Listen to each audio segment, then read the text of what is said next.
Selamat datang di wilayah yang disebut Kota Cidayu, Cina, Dayak, Melayu. Makanya tempat ini juga dikenal dengan tingkat kerukunan antaragamanya sangat tinggi. Kita bisa melihat vihara dan masjid berdiri di jalan yang sama. Bahkan pernah dilantik kepala daerah perempuan Tionghoa dan dicatat dalam sejarah karena menjadi yang pertama. Dulunya desa lalu meningkat menjadi kecamatan dan kini menjadi kota. Mari kita berkeliling ke kota Singkawang. Kota ini terletak di Provinsi Kalimantan Barat, 145 km dari ibu kota provinsi, Pontianak. Hanya seluas 504 km persegi, dengan populasi pada tahun 2021 berjumlah 239.260 jiwa. Terdiri dari 5 kecamatan dan 22 kelurahan. Dulu, Singkawang hanyalah sebuah desa di masa Kesultanan Sambas. Tempat singgah para pedagang dan penambang emas, sebelum dan sesudah dari Monterado, yang didatangkan oleh Sultan Sambas dari Tiongkok. Orang desa menyebut desanya dengan Sakawong, dari bahasa Dayak Salako, yang artinya daerah rawa-rawa yang sangat luas.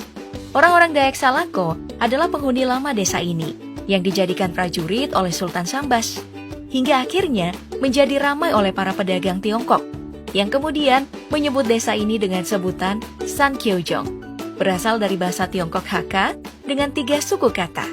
San artinya gunung, Kyo artinya mulut sungai, dan Jong artinya laut. Semuanya menjelaskan letak geografis Singkawang. Dua bunyi bahasa yang hampir sama ini merupakan simbol dari kedekatan dua etnis ini. Dan inilah yang bertahan hingga sekarang.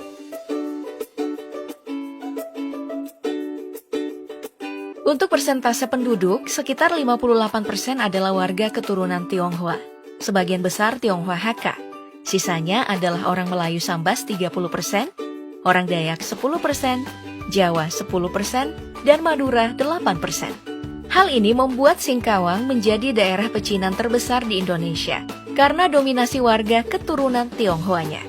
Tapi karena ini jugalah, Singkawang tidak begitu alergi dengan perbedaan. Sebutan lain untuk kota ini adalah Cidayu, Cina, Dayak, Melayu. Selain etnis, ragam agama juga terdapat di kota ini.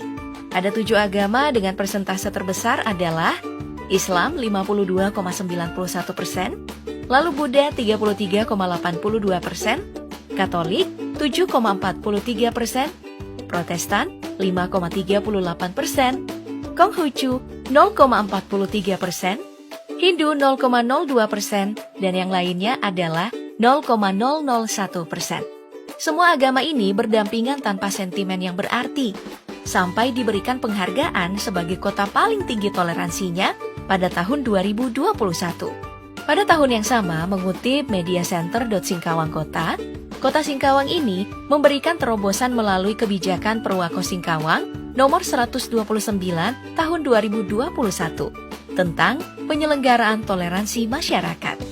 Bukti toleransi Singkawang lainnya adalah sebuah penghargaan kota paling toleran di Indonesia di tahun 2018 dari Setara Institute. Dan Singkawang juga menjadi kota dengan kepala daerah perempuan Tionghoa pertama di Indonesia, yakni Chai Chui-mi, wali kota Singkawang periode 2017 hingga 2022.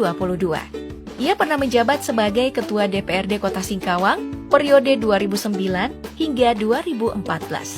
Peraturan ini menjadi pedoman bagi Kota Singkawang dalam mengawasi, mencegah, serta menindak setiap perbuatan intoleransi yang dapat mengganggu ketentraman dan ketertiban umum masyarakat di Kota Singkawang. Salah satu vihara tertua di Indonesia, Vihara Tri Dharma Bumi Raya, adalah vihara utama di Singkawang, berusia lebih dari 200 tahun, dan populer disebut Pekong Tua. Berada berseberangan dengan masjid utama di Singkawang, Masjid Raya, yang bangunan aslinya sudah berdiri sejak tahun 1885 dan dipugar menjadi semegah sekarang pada tahun 1936 karena terjadi kebakaran yang besar. Jika dilihat dari sisi vihara, kedua bangunan agama itu bersisian satu sama lain.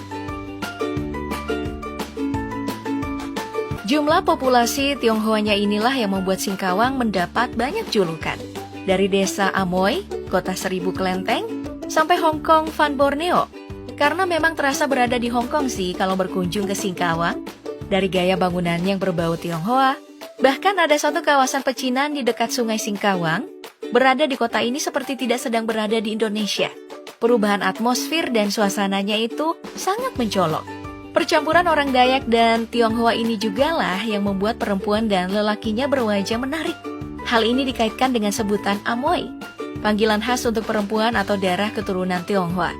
Meski makna bergeser menjadi hal yang negatif, tapi ini hanya sebutan biasa untuk perempuan yang belum menikah bagi keturunan Tionghoa. Tapi memang Amoy-Amoynya itu sangat menawan. Kamu mungkin akan betah berlama-lama menatap mereka. Dalam berbagai budaya, mereka ini sangat dipengaruhi oleh kebudayaan Tionghoa. Tahun Baru Imlek di Singkawang adalah paling meriah dan besar selain di daerah Jawa. Bahkan disebut-sebut sebagai salah satu festival budaya terbaik se-Asia Tenggara. Di vihara bersejarahnya, kita akan bisa menyaksikan perayaan Cap Gomeh, perayaan Pasca Imlek, yang digelar pada hari ke-15 Imlek.